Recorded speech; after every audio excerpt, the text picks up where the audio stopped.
Hello, everyone, and welcome back to another edition of Indie Book Review. I'm Quinn Buckland, and today I am reviewing Pistol Daisy by Natalia Leigh. Now, full disclosure, this is an ARC review, which is pretty sweet. It's my first ever ARC review, to be honest, and I'm a little excited for this because this is just a little bit more special than a normal review. Like, this is a review that takes place before the book is even released to the public, so it's just kind of one of those, I was entrusted to do this, and I'm really excited and really happy for it. So, but without any further ado, let's get into this book, shall we? So, first off, we're going to get into plot. Daisy Allen's parents get killed, and she ends up joining this ragtag group of people to try and bring this guy to justice. Now, because this is book one, they obviously did not get that far. There's a whole lot of stuff. They're just trying to make money and trying to fund what they're doing, and it's not bad in its own way, in its own right. It does kind of subvert, like it does kind of go against some typical Western tropes in terms of they don't get the guy right in one go. Normally, series don't take place. Series? Normally, it doesn't really take place in terms of Westerns. They tend to be just a single book sort of thing. I'm a bit of a fan of Westerns, and I was impressed with what I saw.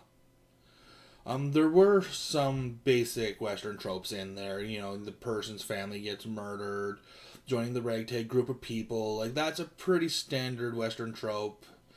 I mean, it's a standard trope as well in other genres, but it does stand out a lot in Western. I'm not going to give it too much flack, though, mostly because it's Western. Most Western books typically only follow like 6 or 7 different storylines and just kind of interchange things here and there to try and make things a little bit more original than the last one. This one definitely had its own originality to it. So all in all, I am going to give plot a 4 out of 5. Like, it does a really good job of portraying its plot and keeping a person interested throughout. So now we get on to characters. Daisy, the main character, I kind of have a bit of a love-hate thing with Daisy. Like, she's perfect in a lot of areas. Like, not perfect, not perfect, but perfect as, in terms of how she's written. Like, she's flawed. She has hopes and dreams. She has all these things that make her seem like a real person. But every once in a while, very rarely, but just enough to be noticeable, she'll do something that's a little out of what I would have imagined her character to be doing. She comes off as a little cocky every once in a while. And, I don't know, cocky characters just tend to rub me the wrong way, and, but it's not a deal breaker when it comes to Daisy. For the most part, she is an actual fairly likable character. She gets really put through the ringer and has to deal with a lot of shit. But for the most part, despite having a couple of those moments, it's really not that bad. The side characters, like her ragtag group of people and basically any other character out there,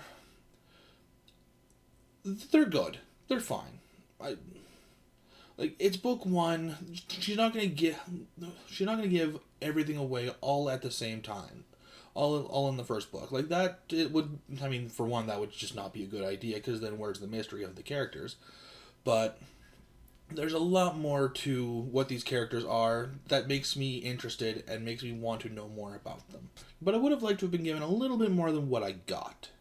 It's not really a big deal. It's just something that it's just a me thing, I guess. So, all in all, I am going to give characters a 4 out of 5. Like, they are very, very well written, and I really have nothing against who these characters are and how they're written. I just would have liked a little bit more on a couple of them, and Daisy's 2 or 3 little shortfalls. Those are really my only real nitpicks when it comes to characters. Like, they're really well done. It does get a 4 out of 5, though. Writing. The writing is basically flawless throughout this entire book. I have absolutely nothing to say in terms of nitpicks or critiques or anything like that. Like, it was just flawless. There was at no point where I was lost. There was at no point where I questioned what was going on. There was at no point where I didn't believe what I was seeing. Like, it was just really, really well written. And yeah, that's really what it comes down to with the writing. Writing, straight up, gets a 5 out of 5. Imagination and research. Holy shit, I can only imagine the amount of research that went into this book. Like, Natalia Leigh knocked it out of the park in both imagination and research, especially the research. I don't know how many Western novels she must have had to read in terms of, just getting to know the style, as well as on top of basic knowledge as to how things were in the times, and how people were, how society worked. Like, it doesn't go super in depth or anything like that, but there wasn't any point where I was going, "No, that doesn't work for this," or that's a little anachronistic. It's like, no, like, there was a lot of research and imagination that went into this, especially the research. Imagination, there's only so much you can do with a Western and still keep it a Western and imaginative. In terms of imagination, she did do a pretty bang up job of it. Imagination research, straight up 5 out of 5.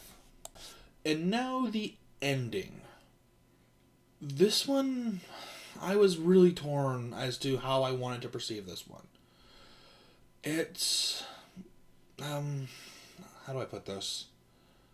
It's a very, very good ending for a first book. It was a little on the anticlimactic side, but that's because a certain encounter was dealt with a little sooner than I would have liked. But far from that, it was a really, really solid ending for what this book is. I'm gonna get into spoilers as to in terms of the ending, just for those who have read the book, or for those who don't care about spoilers, can continue ahead. All in all, I am going to give ending 4 out of 5. Like, it's a pretty solid ending. There's just that little bit of an anticlimax due to something being, dealt with a little early. But yes, I'm going to start the spoilery bit now. Are they on? Okay, cool. So, earlier on in the book, Daisy is abducted by these two guys who plan to rape and murder her. She thankfully does not go through any of it. The one guy gets shot and the other guy runs off before any of it can go down. Well, later on through the book, she runs into the guy, starts kind of tracking him and figuring out his, what's going on with him and his routine. And she eventually catches up with him right as he's about to make some big transaction. And he's a little short because when she was rescued, her team stole the bad guy's moonshine, and so he gets basically beat to death. That, as fine as it is for that, one came a little too soon. It came a little too early. I would have liked something along those lines at the very end. I actually would have liked if Daisy would have been the one to kill him. I get why I get why the author pretty much took that kill away from her, because, you kill somebody, it really changes a character. So I get why, but at the same time, it did just feel like it robbed Daisy of that. I guess that's actually the second point, is it robbed Daisy of the kill. But anyway, all in all, I really enjoyed this book. It gets an 8.5 out of 10 from me. Like, it's a very solid first book for a series, and this is a series that I actually genuinely want to get into. This is one that I'm very likely going to stay up to date on, because not only are the books, or at least this first book was pretty short. I don't know what the other books are going to be like. If they're as short, it will be definitely a book by book as they are released sort of thing for me. This book, I genuinely enjoyed it. I definitely want to continue on reading this series, and that's really what it comes down to.